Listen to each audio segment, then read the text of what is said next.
86th pick in the 2021 NFL Draft, the Miami Dolphins select. That's So Dolphins Talk with John Baker and Trigga Trey Proctor. We check your pulse if you're not fired up. Dude, are we good? Dude, we're the best team in the league. If you don't have eye black at home, you better go get some eye black. Oh my god, we're back. Hello and welcome into another edition of That's So Dolphins Talk. Got myself, Johnny Bake Show, and the co-pilot, Trigga Trey Proctor. Week 15. Triggy got the handlebars, riding that hog in there. Listen, dude, I woke up Sunday morning and I said, it's time for a change. I said, I have changed shirts. I have changed things that I wear on the pod. But what has not changed is this facial hair. And what do we need? We need the power of the Hulkamaniacs to carry this Dolphins team to the Super Bowl that we deserve.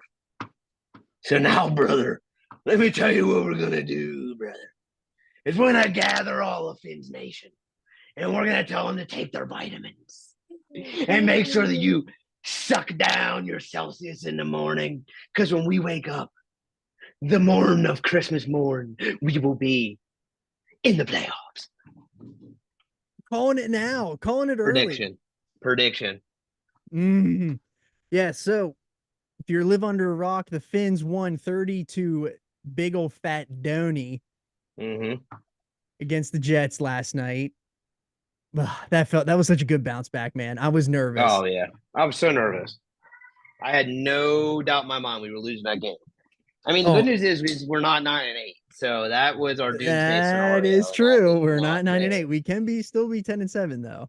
Yes. Gosh, if we do 10-7, that is gonna be awful. If you're watching us on YouTube at the Podsky YouTube channel, make sure you like and subscribe. If you're listening to us on audio platform, make sure you download, rate, review, and subscribe. You can catch myself at _Podsky on Twitter and Instagram, and you can check out Trigga Trey on Sad Fins Fan. So he is not unsad Fins fan. He is still sad Fins fan, especially after that Titans loss. But yes,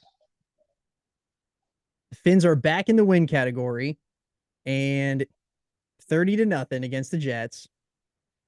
We somehow survived without a huge. Just a train wreck. So we Austin Jackson did get hurt. Stop hitting buttons. We had a run in here. My cat is hitting all kinds of buttons. The soundboard over there. Hitting the soundboard. And then she just knocked over my Yeti. So full run in here. But anyways, okay. So the only news that we have here today is that Austin Jackson is day-to-day. He may or may not play this weekend.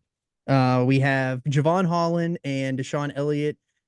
Deshaun Elliott has making his way through the protocol. He should be playing this weekend. Rob Hunt might play as well. Javon Holland may play as well.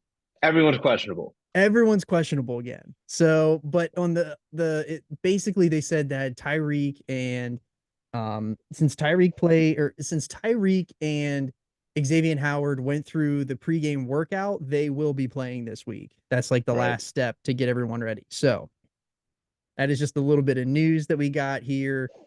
We'll go off playoff scenarios later in the end. But what were your takeaways from that game, Triggs? Key takeaways were it's nice to see McDaniel stay committed to the run. I thought a lot of the time, we weren't busting off big chunk gains. Like that was a grind of a run game. So I thought we were consistent with it. A couple of those stretch plays, just still not a fan of. And some of the fakes in the backfield with whatever Tua is doing looks awkward. Like I don't know what he's actually faking to or what they have built off of that we're missing or who's running it wrong. I have no idea. But the offense without Waddle or without Hill, looked promising. It looks like we were able to game plan to not have him versus losing him mid-game when your entire game plan's built. Hopefully this gives McDaniel a lesson in not building a game plan around one player. Yeah, agreed. But yeah, I thought, defense answered the call after. I mean, against a horrible putrid offense, but still, it's good to do that. We thought the Titans were a putrid offense, and they did not answer the call. So it's good that Chubb had a comeback game, and we were minus our entire secondary, and granted, playing Zach Wilson, but felt good to come out with a shutout there. Yeah, I was super nervous. I actually didn't text you a single thing leading up to that. All I said Nope. was the only thing I said was I am I just said that I can't remember what did I even say to you? I know I said something. Oh, I said it's good that I don't watch the game right away because we did have a family thing yesterday. And then I did, but Yes. I ended up watching it while I was there. So it actually so but yeah, my takeaways was that I love that you said about the run game commitment. Huge. I'm so glad that we commit or staying to the run, committed to the run. Shout out Teddy Mongoose, feed Raheem. As long as you Mm-hmm. feed Raheem, that's all that matters. Mm-hmm. And Broke the touchdown record, right? broke the touchdown record, broke the rushing touchdown record held by Ricky Williams and the overall touchdown record held by Mark Clayton, I believe. And that was the single season touchdown record. So it's kind of crazy that him and Christian McCaffrey are tied with 20 touchdowns apiece. Like it's going to come down to the end, like of Yeah. who's going to have the most touchdowns in the league. Tua still in the lead with most passing yardage by like 170 or something like that. So that's good news. Um, I love a good bounce back game. We look great. We looked like we came out. We looked prepared. That's what Mm-hmm. I have written down as well. We looked very prepared on offense, which Yes, we did, I which is think nice to see because I was worried we would come out flat. So it seems like that we had a good week of practice. So hopefully that leads to good things. Still not getting my hopes up. I'm not letting them do it to me. It's the Jets. Not letting them do it to me. I'm I not have doing it, Don. they got me again. I'm back. No, I'm going to the New Year's Eve game. So Breaking news. breaking news. Yes, my wife and I are going to the New Year's Eve game, Ooh. and it might get flexed. I don't know if it's getting flexed to Sunday Night Football or Monday Night Football, but I guess we'll figure that out. Because I got the hotel for Sunday night. So anyway, so Worst case. that would be, That would be worst but case. that would be worst case. But anyway, I'm pumped to see them have a chance to clinch the division. Mm-hmm. That would be wild. Haven't seen that in a while. But first, we got to get to the Cowboys. But I'm not letting them get my hopes up. We beat the Cowboys, then I'm getting a little rowdy. Might get my hopes up. But till then, it's still we beat the Jets. A win's a win. I'll take it. But I'm not by any means settling. Yeah, no, I agree. The good and the bad and the ugly. So the good for me is that the defense came to play. Like that was a great defensive showing. Now, all things considered, it's a pretty putrid offense. They have an awful offensive line, Mm-hmm. and killing the spirit of the Jets was very satisfying. Especially like after every single offensive play, the camera just panned to Aaron Rodgers, and he's just standing there, just shaking his head, like mouthing something after every single play. So I don't think they're going to play him, which I don't I really mean, give a why shit. would they? Yeah, I mean, they're basically eliminated, right? Yeah, they're further fully eliminated. So No sense. no sense. Why you And gonna then trot the them out there like a safety or like a emergency QB. emergency QB? We gotta pause. We got ball. I gotta do. And we were back because Trigger Trey almost shit himself like I did 2 weeks ago. I had to go. It was bubbling. You had a good point going, and I didn't know what to do. Good, bad, ugly, right? So we already kind of touched on the good, but I think the bad for me has got to be our punter is so. I knew you were gonna say it, dude. I can't deal with it. I know I come on here every week, and it's about the punter. And I get it. No, I'm tired of hearing it. Dude, he's a liability. Is not good. He's a I say it every week. liability. It's not good. I don't know why we ever got rid of Thomas Morstead, but that's ugly for me. The outside zone worries me a little bit with what we were doing offensively yesterday. I would think having our tackles in there would have assisted with that. But I don't know what they're doing inside. Oh, one thing I want to go back to the good. Hold on. I forget who tweeted it, but they made a comment about how they adapted our front line, our offensive line blocking scheme wise, and kept an extra blocker in to allow the guards to get help to Liam. Okay. And for the guards or for Liam to help the guards and vice versa and all that. But they kept a guy in because then that tackle has to come down and take the guard spot, whatever. So I thought that was good that we were able to adapt to that, missing both our guards again and a center that's not great, who was pre-injured or injured going into the game. And it seems like our offense was able to adapt and still be successful. Getting the ball to Waddle. We still got the ball downfield. Our spacing looked accurate. There wasn't a ton of pre-snap penalties. So really the only bad for me coming out of the game was our punter. Yeah, the only thing that I have for bad is that we collected more injuries with Austin Jackson and Ogba. Van Ginkel broke his nose on that first drive. Yeah, I saw he had a visor on. I was wondering why he had the visor. Looks tough. Yeah, I really don't have anything for ugly other than the fact that Liam Eichenberg sometimes looks like an absolute turd, and then other times he looks great. And he's at the point. I think I'm ready to say this. Call me crazy.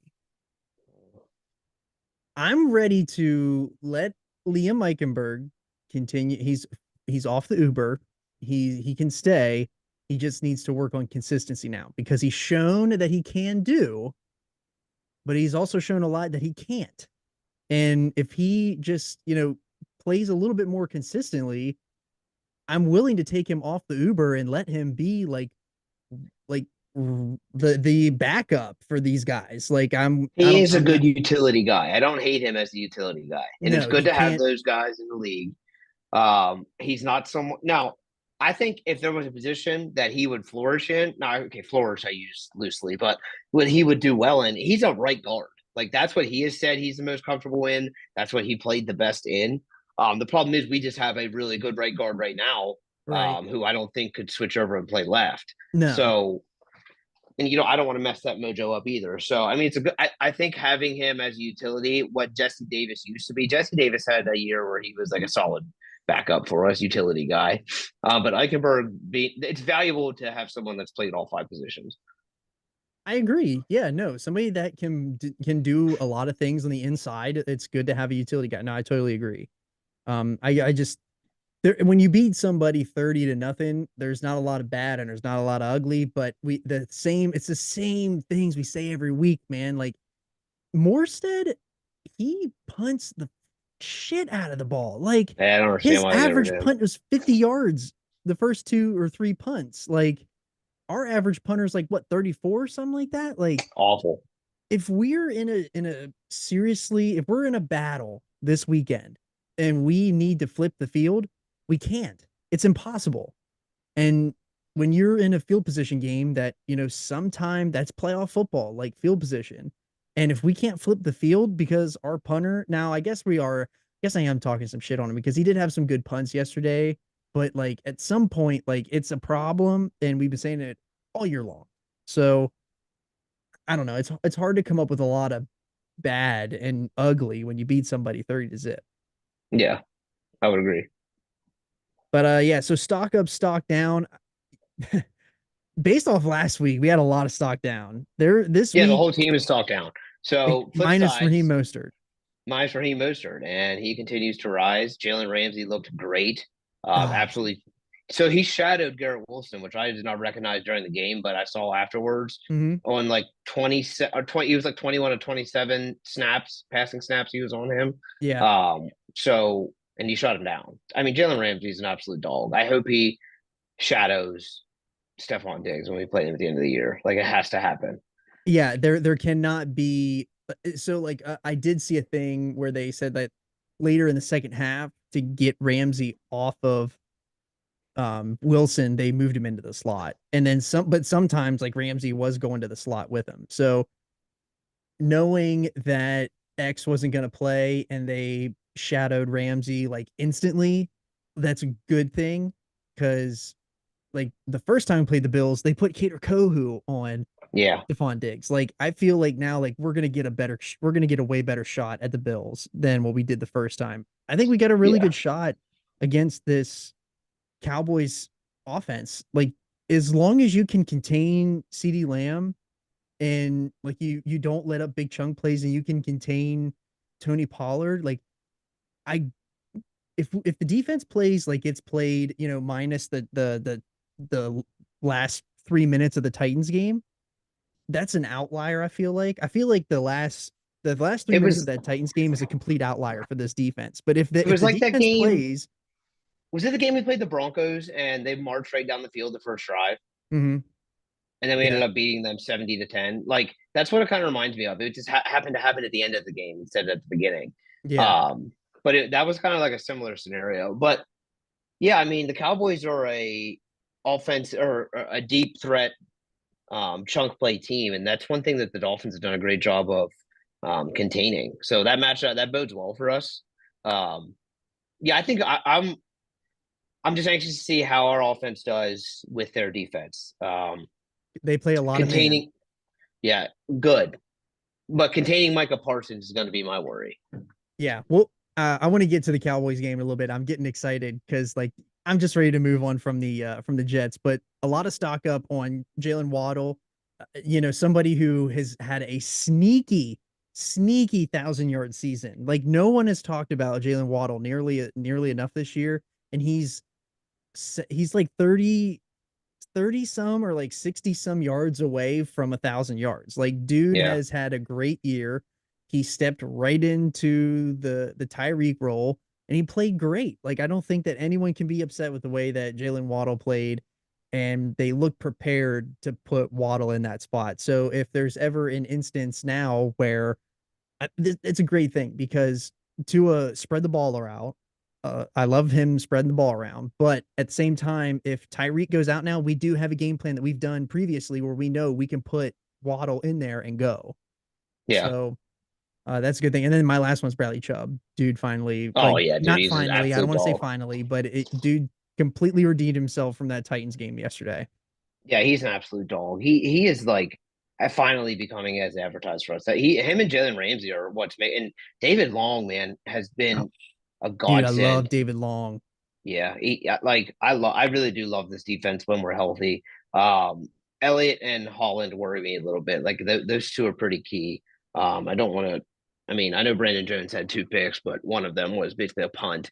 But still, I mean, you got to be in the right place. But Brandon Jones just wants to hurt everybody. He's going to in the game anyway. Brandon Jones is a very downhill, reckless, like crash hard in the box Yeah, style of safety, and we don't need a guy like that because we got Deshaun Elliott, but he just doesn't.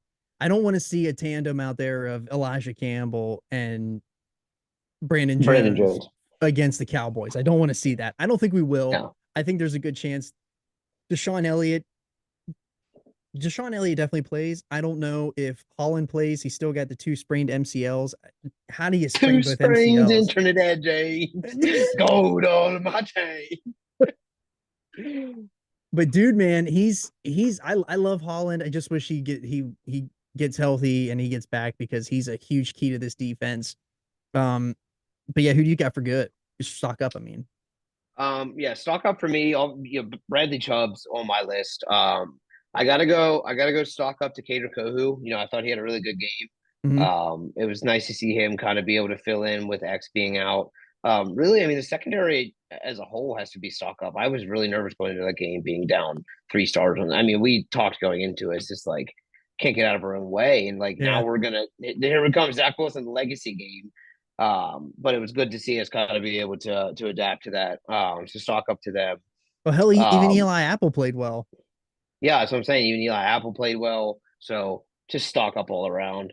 The only really stock down I had would be our McDaniel's red zone play calls are still just a little. He committed to the run and didn't get it the first down or second down, stuck with it third down, and we scored. So I know what you mean, though. And the penalties, we've got to get out of the way with penalties. I feel like Yeah, we get senseless holding calls so many, or illegal hands in the face so many times. yeah, that's worrisome. We got to clean it up. No turnovers yesterday. Nice, clean football. It was good. So Jets are taken care of for the year. Patriots are taken care of for the year. So we'll get into the playoff scenarios. Basically, the playoff scenarios for this weekend, you win and you're in the playoffs. You are guaranteed at least a wild card game. So any Bills loss with your win. So if we win the next two games, if the Bills lose any of the last three other games and we win at least one more of our games, we win the division. Mm-hmm. So basically, just win, just don't lose. And to be honest with you, I'm kind of okay with a Ravens loss, but I feel like you got to get 2 out of the 3. You can't go 1-2, or you can't go. If you I guess lose I to don't the know, because I Ravens, mean, if you lose to the Cowboys and you lose to the Ravens, okay, but you got to beat the Bills no matter what. If you lose those 2 games, you have to beat the Bills to guarantee a home playoff spot. yeah, and yeah, let's just keep winning. Let's secure playoffs first, and then kind of go from there. But I would like at least one home playoff game. It's a wild scenario. We could either go from.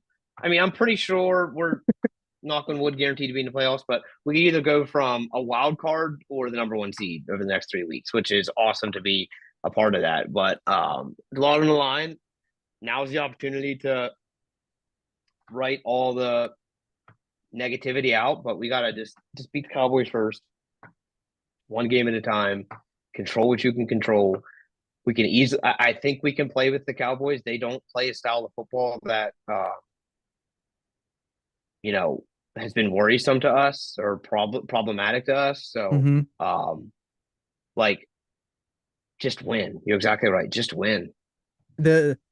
I think that what really helps is that when there's somebody on the defensive line or there's somebody on the defense that is a significant problem, the Dolphins have done an extremely good job of game planning for that one person and trying to not let that person beat them, like with Max Crosby, Quentin Williams, like everybody, or Chris Jones, rather, too. Like, the game plan all year has been don't let the game breakers break us. And Yep. I feel like we have the Bills gave us the game plan how to beat the Cowboys. Dan Orlovsky really went over it today, and it's really interesting. He basically said, like, you have to have the back hop to the other side and then just run away and don't even block Micah Parsons. Because if you run away from him, he's going to chase. And all you got to do is just beat him vertically, and you got him made. Because they don't have Van Der Esch in the middle anymore. And that one linebacker that they have, I can't think of his name, but he is a size mismatch. He's like 205. And if you get a lineman running at him downhill, it's a Oh man, having clear Hunt size that would be huge for that. Yeah, having Hunt back. Hunt's big old road grader. Big road grader. Yeah, so they did say that we didn't mention Rob Hunt at the beginning, but Rob Hunt may or may not play. Still has a hamstring issue. If Rob Hunt plays, I think that, if we have Austin Jackson, Rob Hunt, Eichenberg at center, and then, I guess Lester Cotton at left guard, and then Armstead made it through a game without getting hurt. So knock on wood, T's and P's, congrats to him. Oh yeah, he did. You're right. I didn't even realize that. Didn't even realize that. The other thing too is that the Cowboys are not good on the road. They are 3-4 on the road. We are 6-1 at home. So Yeah. Let's finish it out. Let's protect home turf. And the only other thing too is, like, they already asked McDaniel today in the presser, like, the media, this is basically the fraud alert game. And whoever loses is the ultimate fraud. And I don't want it to be the Dolphins. No, I would really would like to beat the Cowboys. I just want to show up and play a normal, clean football game, and then we can all move on from that and just focus on the Ravens. But I feel good. Just block Michael Parsons. That's all I'm asking. Block Michael Parsons.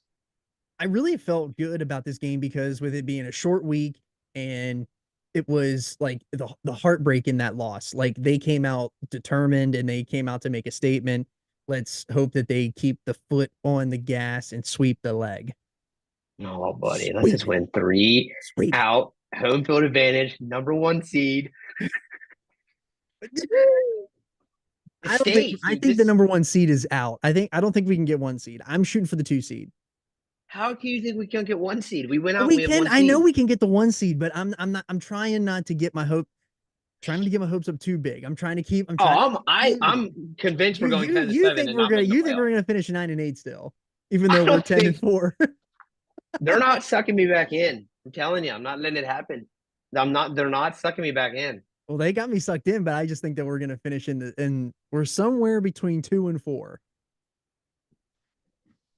Getting a home playoff game. Okay. Give me 1. Let me just have 1. We haven't had a home playoff game since what, 2001, 2000? I don't even know. Probably Fiedler. Oh my God, it was Fiedler. I don't know if we have any more stats or anything to go over before we head out, because I know that I've been sending you a lot of stuff. Oh, here we go. This is the stat for the Cowboys-Dolphins game.